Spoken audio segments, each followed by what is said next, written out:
all of you to our Satsang today. Today's topic is deeds versus intentions, and that may tell you a lot because deeds are fulfilled or completed intentions, and people have many intentions but never get to the completion, the fulfillment of those intentions.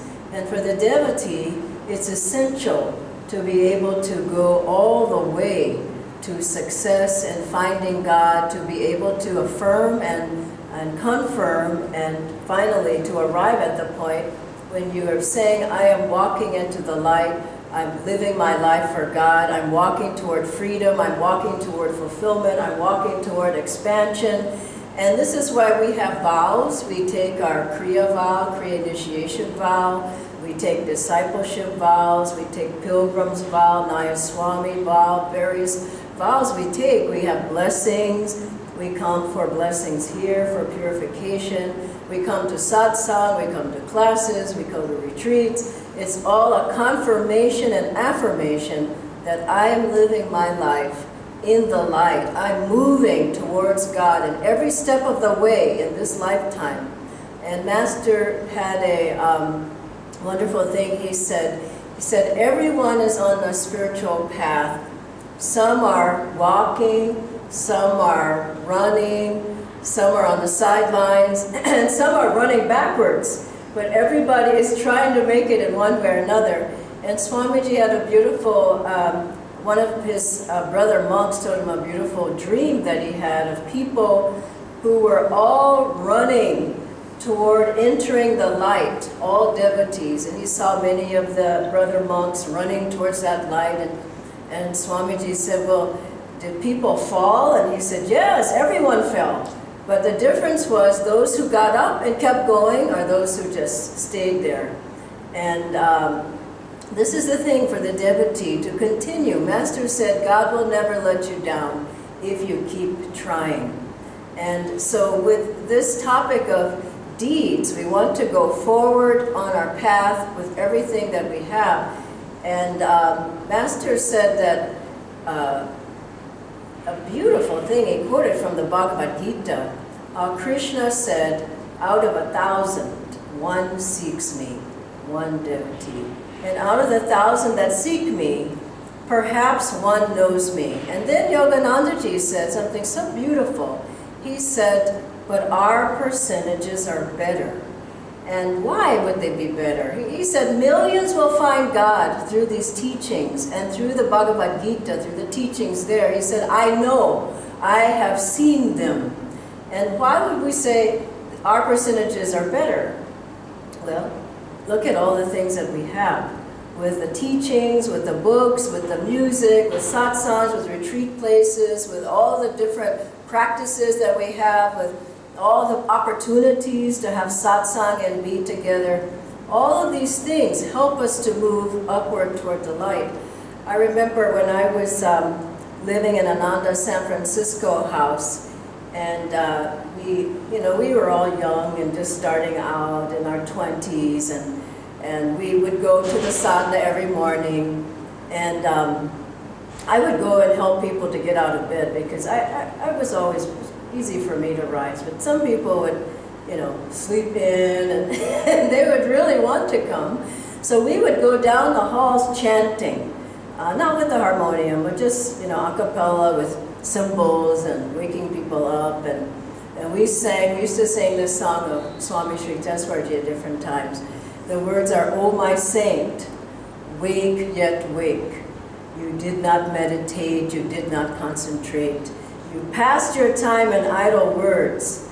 Death will be at thy door. And we go to people's door, death will be at thy door. You won't have time anymore. Wake, wake. Most people would get up, but I remember, we have this part that wants to rise and this other part that just leave me alone. I just don't feel like being bothered. I remember one time someone threw a shoe at the door and it just said, leave me alone. Afterwards, of course, they felt sad about it. But we have these parts of us. One wants to find God. One wants to put out the energy, wants to rise, and the other is just too much trouble. And but we have it within us to go forward. And so we wonder, how is it possible to be able to have this feeling of seeking God, of going forward with faith? And I was thinking of the various things that Master talked about.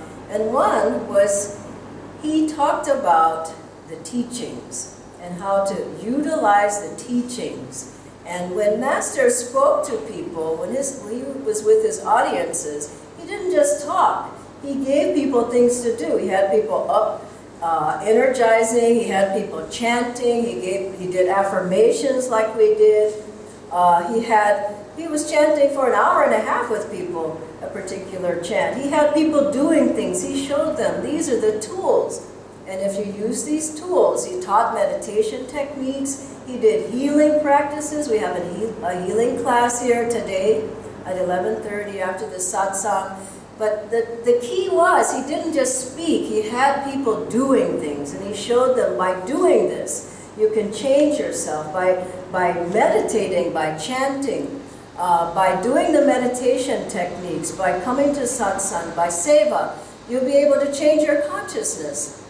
He said you won't be able to recognize yourself in a few years by just doing these things. And so he first emphasized, practice the techniques. And we have classes here on the various techniques, meditation and all. You're certainly welcome to join, but that was his emphasis, practice the techniques. And secondly, he spoke a lot about will and willpower, to utilize your will. And he said, it's your own but God-given will.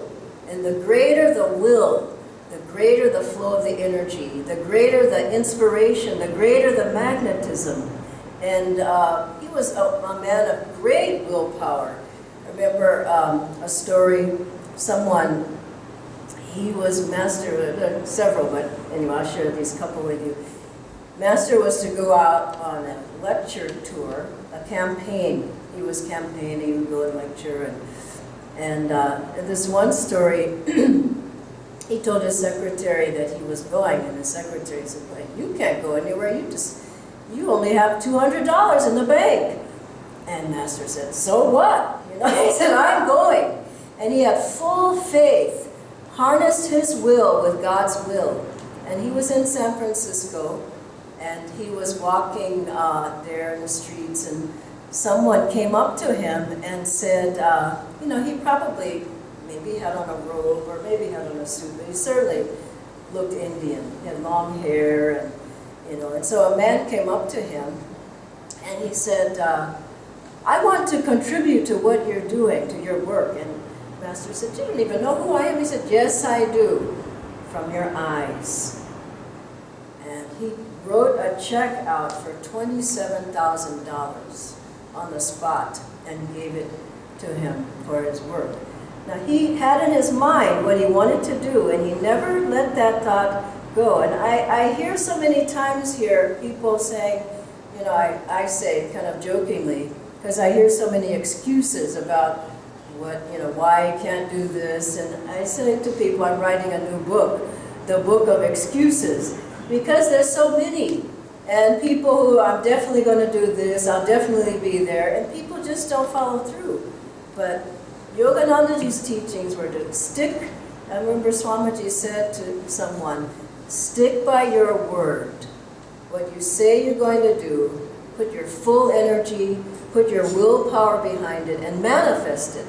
And so Yoganandaji, he was driving at some point, and he saw the Mount Washington estates where he ended up founding his work. And he was going through the gates there, and the people with him said, oh, don't go in there, no, it's too expensive. And he said, no, let's go. And he went in, he looked around the place, and he said, this is our home. And people thought, how can he say that? It's going to cost so much money. And he didn't care. He was bold enough to bring the students there and say, this is our new ashram. And he hadn't bought it or anything, but he was so clear in his mind, and he had such focus and such will and such attunement to God that he knew, plus he had a vision of that place before he even got to America. And so Master, I think it cost $60,000 or some amount, and that was back in the 20s. And some lady said, oh God, you'll never be able to get that. That's going to take 20 years to raise that kind of money. And he said, 20 years for those who think 20 years. 3 years for those who think 3 years. And 3 months for those who think 3 months. And he had 3 months. And it's such a beautiful story. You can read it in the Path. He said, I was battling with Divine Mother, and I was asking her, how do you plan to give me that money? And he called everybody he knew. He worked at it, and in 3 months, well, he got it for less as well. But he was able to purchase a place that became their ashram in Mount Washington from the high energy and the willpower that he had. And also, we have to begin to release attachments to be able to move forward, to be able to let go of things that are holding us back from our success, from arriving at the things that we want to become and the things we want to have, and particularly for the devotee, for finding God. I remember an incident that happened not so many years back, where someone had gone to Brigu Reader, or Agastya, and the person had told this person that they would be liberated in this life. Now, that's quite a bit for anybody to tell anybody anyway, but they had told them this, it was their last life, they would achieve moksha, and then I started hearing this from different people, when they went and the guy told them, and they told them, and I thought, this is very strange. So Swami Kriyanandaji got word of that, and he settled it, which I was so grateful before he left this earth. I remember one day he came to breakfast, and he said, and this person and that person said that the Brigu Reader said they were going to be free in this life. He said, impossible! He said, it's impossible, that you can't have desires and attachments, likes, dislikes, ego, everything revolving around the ego, and you're going to find God in this life. He said, you have to work at it. And he was saying to us, start letting go of your attachments, of your desires, of the things you like. Let go of the ego that I'm this and I'm that. And I remember one of my dear friends, when she passed away, Swamiji said to her, he said, it's your time to go. Start letting go of your attachments. And, right now, we should all start letting go of the things that we hold so dear and the things that we have to have and the various things. Because to be able to go walk into the light of God, you can't go with anything.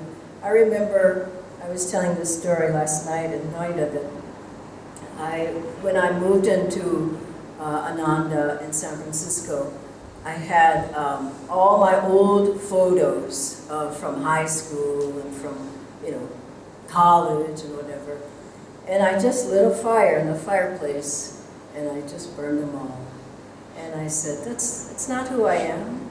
It's not who I want to be. That time is over. We have to begin to release the past and the memories and let go.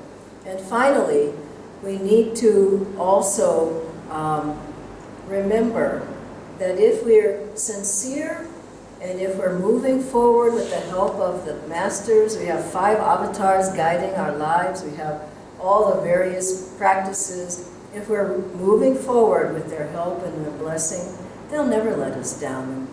I heard a beautiful story of Swamiji told of Shivananda, a disciple of Shivananda. And it was a woman disciple, and her guru, told her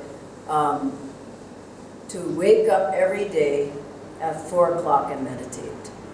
And she said, okay, fine. So in a way, she took, she was sincere about it. And she did it for some time. She got up, and interestingly enough, she would hear just before 4 o'clock these steps coming to her door. and like the wooden sandals that you know of here in India. She'd hear the steps coming up to her door, and then she would hear a knock at the door. And, then nobody was ever there. But she continued, and every day she'd hear it, and she was up. And then she got kind of tired, and she stopped getting up. She'd hear the steps, she'd hear the knock, but then she didn't get up. And then that went on for some time, and then the steps stopped, and the knocking stopped. Because she just she didn't try anymore. And I remember Swamiji said there was a man at the ashram who Master said, that he said, if you keep trying, you can break through this karma. But if you stop trying, he said, it could take you 200 more lifetimes to get back to this point that you're at now in your spiritual growth. And as Swamiji said, Mount Washington was like a hotel where they lived. People checked in and people checked out. They just couldn't take the discipline. And this man ended up leaving. And when he came back, Master cried because he said, why did you go? I told you what would happen. And of course he had been through many hurtful and painful experiences of life. Master said, why did you go? And he said, Guruji said, if you can do 1/100th of what I've given, you can break through the doors of God. 1/100th. And another person who was there living in Mount Washington, Guruji said, if she had stayed 24 more hours, she would have been freed of that karma forever. And we think, oh, I'll never get out of this, and this is so painful, this is this suffering, I can't go. He said 24 more hours. And you see the beautiful story of Dhyana, how she just kept going no matter what.